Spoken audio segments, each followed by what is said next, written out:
On va s'intéresser maintenant à la problématique du classement des couples oxydoréducteurs, notamment pour essayer de déterminer un critère pour savoir quel est le plus oxydant entre deux couples ou quel est le plus réducteur.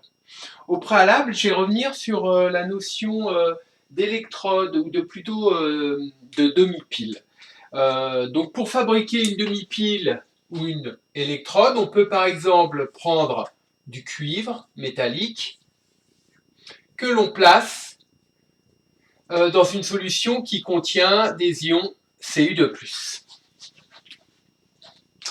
Quand on associe effectivement une électrode avec un réducteur métallique et son ion, en l'occurrence ici positif, on fabrique ce que l'on appelle une électrode dite de première espèce. Effectivement, le métal réducteur qui est utilisé va permettre la connexion électrique afin de réaliser la pile. On a aussi la possibilité d'avoir des couples oxydoréducteurs, et c'est le cas par exemple entre AgCl qui est un précipité et Ag qui est un métal. La demi-équation électronique correspondante est alors AgCl plus électron qui donne Ag plus Cl-.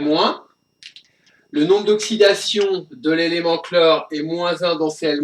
Le chlore est plus électronégatif que l'argent, donc c'est -1. On voit que le chlore n'est pas affecté par l'oxydoréduction car son nombre d'oxydation est inchangé. Le nombre d'oxydation de l'argent est à 0 et le nombre d'oxydation ici dans AgCl, c'est +1. Donc on a effectivement ici une réduction envisageable ou de l'autre côté une oxydation envisageable. Dans ce cas-là, on se retrouve avec une électrode d'argent, qui est un métal, pas de souci, qui trempe dans une solution qui contient essentiellement du précipité, AgCl, et à cause de la solubilité, très peu d'Ag+. On a alors une électrode dite de seconde espèce.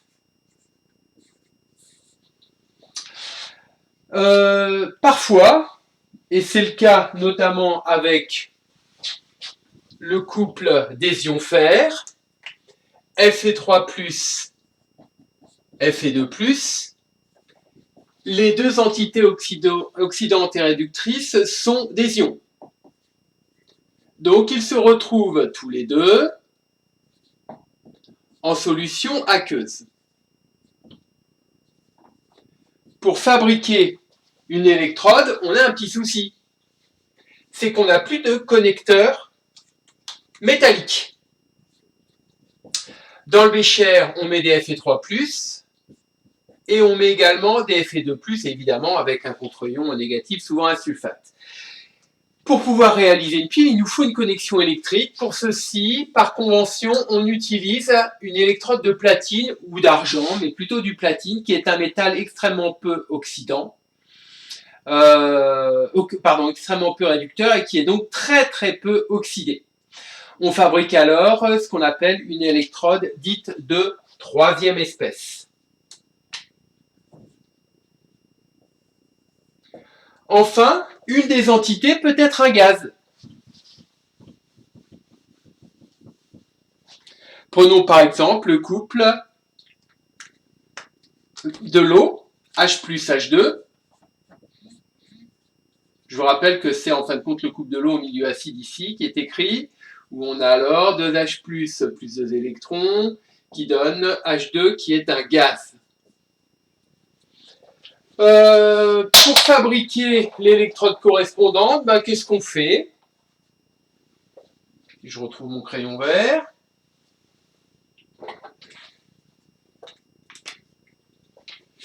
On prend un bécher dans lequel on met évidemment des ions H+, et on prend un tuyau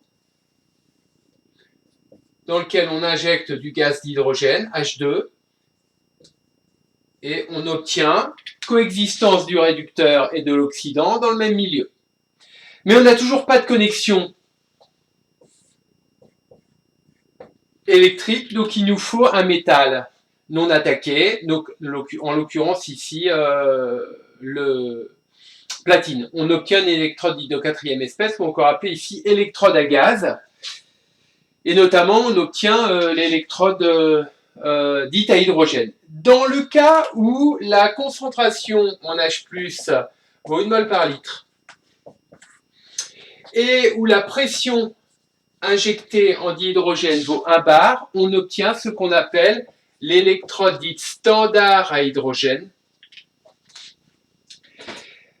qui va servir de référence, et par convention en chimie, on considère que le potentiel de cette électrode vaut 0, même avec 4 chiffres significatifs. C'est l'équivalent en élec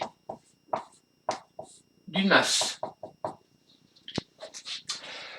Pour fabriquer une pile, on n'a plus qu'à prendre ces demi-piles ou encore ces électrodes, première, deuxième, troisième, ou électrodes à gaz, les associer de manière à fabriquer une pile. C'est ce que je vais faire maintenant, en associant par exemple l'électrode de première espèce du cuivre avec l'électrode standard à hydrogène. Pour ceci, je reprends une solution qui contient des ions cuivre, le métal cuivre, qui joue le rôle de connecteur, mais également de réducteur, et puis je vais effectivement relier les deux. Là, je vais faire un choix particulier, à savoir, je vais uniquement les relier avec un voltmètre, pour lequel la borne COM électrique est reliée à la borne COM chimique, à savoir l'électrode standard à hydrogène.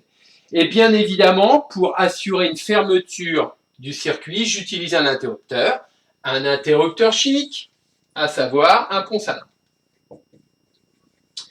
Étant donné que l'impédance interne du voltmètre est très très grande, on sait que le courant I vaut 0.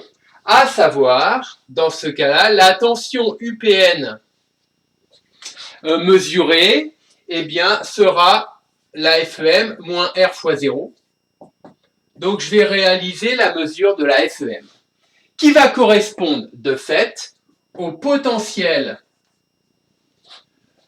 de l'électrode de cuivre moins le potentiel de l'électrode standard à hydrogène, qui par convention est égal à 0. En conséquence, ainsi, je réalise la mesure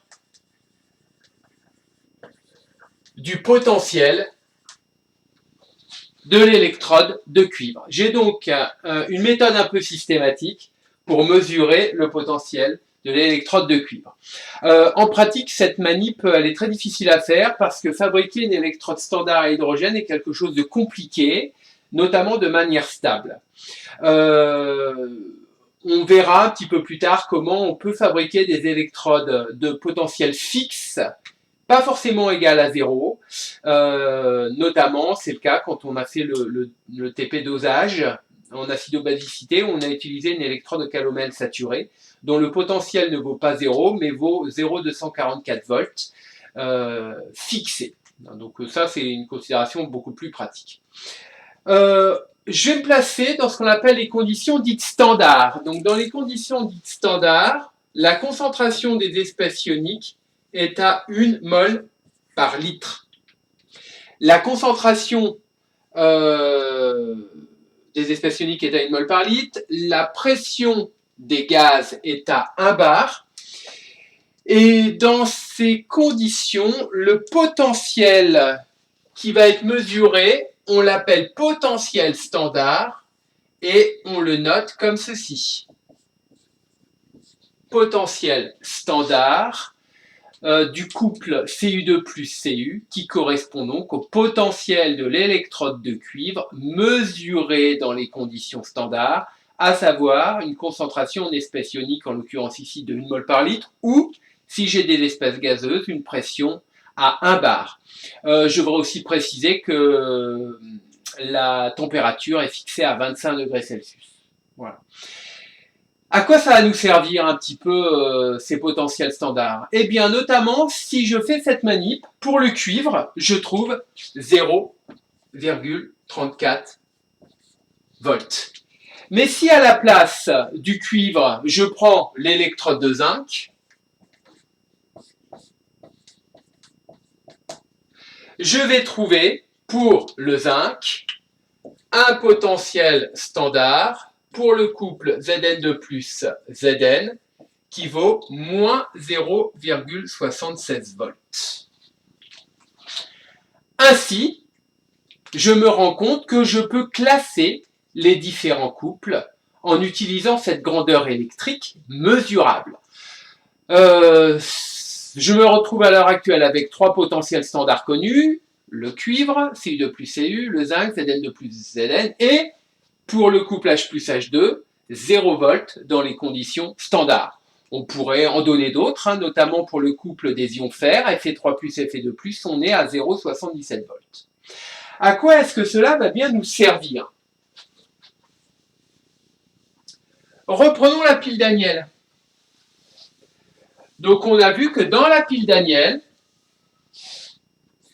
en associant le cuivre avec le zinc, on obtient pour l'électrode de zinc le potentiel négatif et pour l'électrode de cuivre le potentiel positif. Et on a vu que dans ce cas-là, c'est le zinc métallique qui est attaqué et que l'on fabrique à partir des ions cuivre du cuivre métallique.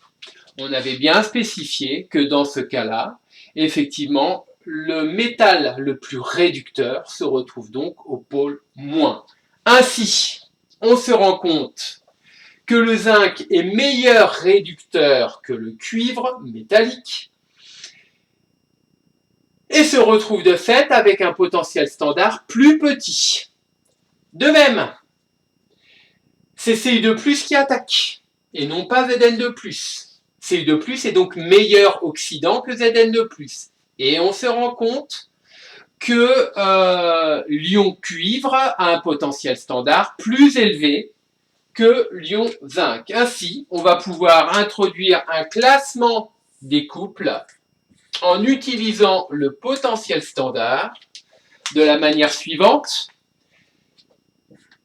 Si je mets les oxydants à gauche et les réducteurs à droite, Cu2+ a un potentiel standard à 0,34 volts, Zn2+ a un potentiel standard à moins 0,76 volts, H+ a un potentiel standard à 0 volts. On se retrouve alors avec le fait que Cu2+ est plus oxydant que Zn2+, et de même, on pourrait montrer qu'H+ est plus oxydant que Zn2+. Le pouvoir oxydant croissant correspond à des potentiels standards croissants.